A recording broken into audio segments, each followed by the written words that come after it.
әдебиет сабағын бастайық.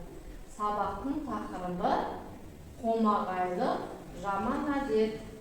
Оқу мақсаты шығарманың тақырыбы мен үзіндісіне сүйеніп оқиғаның соңын болжау.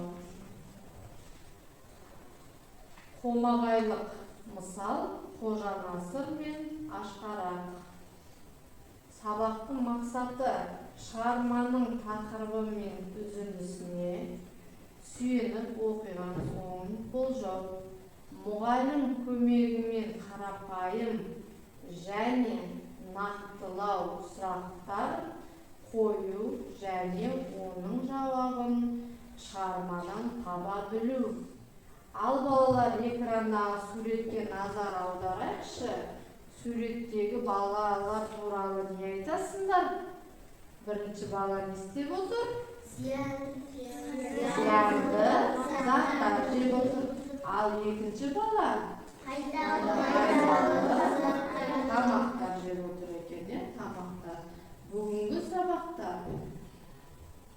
қай суреттегі балалар бала тамақтану әдебін сақтаған деп ойлайсыңдар? Қай суреттегі? Екінші суреттегі. Жарайсыңдар балалар. Шектен тыс тамақтанатын адамды қалай атайтынын білесіңдер ме? Шектен тыс тамақтанатын адамды қалай атайтынын білесіңдер ме? Ондай адамды не дейміз? Қомағайлық дейміз, ашқарақ дейміз, балалар. Ал енді сендерге қомағайлық мысалын айтып өтейін. Бір қомағай қонақта отырып, тамақты өте көп ішіп жепті. Үйіне келген соң мешкей көпті болып, ауырып қалыпты. Көршісі келіп, саған не болып қалды деп сұрайды. Қонаққа барған едім, асты көбірек жеп жіберсем керек дейді. Сонда көршісі, ас біреудікі болғанымен қарын өзіңдікі екенін ойламадың ба депті. Көрдіңдер ме балалар? Ас біреудікі болғанымен қарын өзіңдікі. Сондықтан балалар тамақты көп ішуге болмайды екен. Қомағай не екенін түсіндіңдер ме? Өзі тойса да көзі тоймайтын, тамақты артығымен жейтін адамды не дейді екенбіз? Қомағай деп атайды екенбіз. Жарайсыңдар. Ал енді балалар, экрандағы суретке назар аударайық. Суреттен кімдерді көріп отырсыңдар? Қожа Насыр мен Ашқарақ. Қонақтың қалтасына шай құйып отырған кім деп ойлайсыңдар? Қожа Насыр. Ал неліктен сурет бойынша әңгіме құрайық? Қожа Насыр мен Ашқарақ. Бір тойда Ашқарақ біреу қомағайлана ішіп жегенімен тоймай қалтасына құрт пен ірімшікті сала береді екен. Қасында отырған қожа әлгінің қалтасына ыстық шай құйып жібереді екен. Ашқарақ адамның тез ашуланатын әдет емес пе? Бұл неткен бейбастық деп қожаға дүрсе қоя береді. Сонда қожа байсалды пішінмен, қалтам құрт пен ірімшікті көп жеді, шөлдемесін деп құйғаным ғой деп жауап берді. Көрдіңдер ме балалар? Өзі тойса да көзі тоймай, қалтасына салып отырған Ашқарақ. Ал енді білгенге маржан балалар, біліп жүрейік.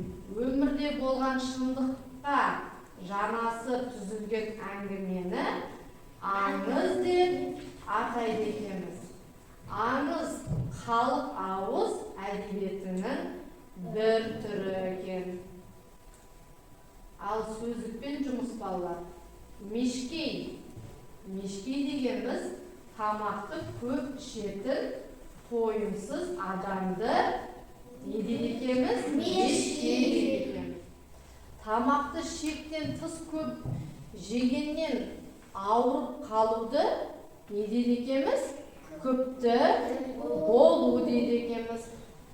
Ал ашқарақ дегеніміз тамақ сау, қомағай адамды не дейді екенбіз? Ашқарақ дейді екенбіз. Жарайсыңдар балалар. Ал енді балалар дәптермен жұмыс. Тамақты көп жейтін адам қандай екен? Ашқарақ та сараң ба дейді. Қомағай ма, жалқау ма дейді. Тамақты көп жейтін адамды кім дейміз? Ашқарақ дейді екенбіз. Жарайсыңдар балалар. Ал енді мәтіндерге сүйеніп жаз дейді. Қомағайлық қандай әдет екен? Жаман әдет екен. Ас біреудікі болғанымен қарын өзіміздікі екен. Сол үшін тамақты көп ішпеу керек екен балалар. Ал енді сұрақ жауап. Асты артық жесең қандай ауруға душар болар екенсің? Қандай ауруға душар болар екенбіз? Мәтіндерден қандай ой түйдіңдер балалар? Кәдеге кім айтады? Айнұр? Тамақты аз жеу керек.